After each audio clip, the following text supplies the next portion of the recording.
അല്ലാഹുവിന്റെ റസൂൽ എടുക്കുന്ന ദീൻ പഠിച്ചിട്ട് ഒരാൾ പോവാ, ഒരു മനുഷ്യനെ ചങ്ങലക്കിട്ടിരിക്കുമ്പോൾ ബുഖാരി ഉദ്ധരിക്കണ അതീത.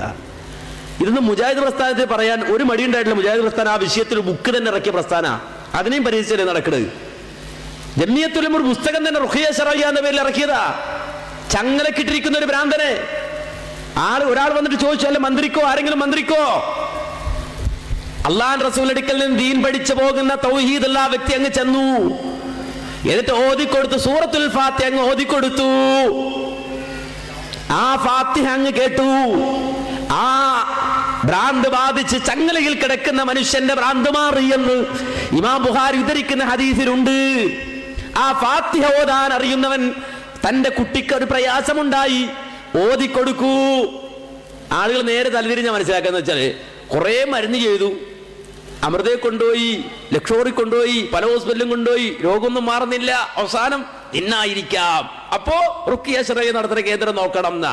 അല്ല, എന്ത് പ്രയാസം ഉണ്ടല്ലോ ആദ്യം ഓതാനാ പറഞ്ഞത്. ട്രീറ്റ്മെന്റ് നടത്താൻ പോയി, ചികിത്സ നടത്താൻ പോയി എന്ന് പറഞ്ഞാൽ നിങ്ങളെന്താ അള്ളാന്റെ ഇസ്ലാം ദീനിനെ കുറിച്ച് മനസ്സിലാക്കിയത്?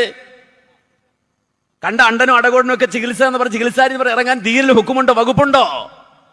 മുറിവൈദ്യൻ ആളെ കൊല്ലും, ആ മുറിവൈദ്യൻ ആളെ കൊല്ലുമെന്ന ഹുക്കുമ് ദീനിയായി ചർച്ച ചെയ്യുമ്പോൾ അതിന് വേറെ ഒരുപാട് തത്വങ്ങൾ പറയാനുണ്ട്.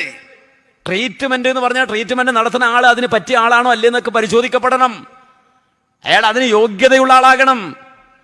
ആ യോഗ്യത ഇസ്ലാമികമായുണ്ട്. MBBS തിയറി മാത്രമല്ല, ദീനിയായ ഹുക്കുമുണ്ടതിന്. ട്രീറ്റ്മെന്റ് നടത്താൻ പോയി, ചികിത്സ നടത്താൻ പോയി എന്ന് പറഞ്ഞാൽ നിങ്ങളെന്താ അള്ളാന്റെ ഇസ്ലാം ദീനിനെ കുറിച്ച് മനസ്സിലാക്കിയത്? കണ്ട അണ്ടനും അടകോടനും ഒക്കെ ചികിത്സ എന്ന് പറഞ്ഞ ചികിത്സാരി ഇറങ്ങാൻ ദീനിൽ ഹുക്കുമുണ്ടോ, വകുപ്പുണ്ടോ? മുറിവൈദ്യൻ ആളെ കൊല്ലും, ആ മുറിവൈദ്യൻ ആളെ കൊല്ലുമെന്ന ഹുക്കുമ് ദീനിയായി ചർച്ച ചെയ്യുമ്പോൾ അതിന് വേറെ ഒരുപാട് തത്വങ്ങൾ പറയാനുണ്ട്. ട്രീറ്റ്മെന്റ് എന്ന് പറഞ്ഞാൽ ട്രീറ്റ്മെന്റ് നടത്തുന്ന ആൾ അതിന് പറ്റിയ ആളാണോ അല്ലേന്നൊക്കെ പരിശോധിക്കപ്പെടണം. അയാൾ അതിന് യോഗ്യതയുള്ള ആളാകണം. ആ യോഗ്യത ഇസ്ലാമികമായുണ്ട്. MBBS തിയറി മാത്രമല്ല, ദീനിയായ ഹുക്കുമുണ്ടതിന്.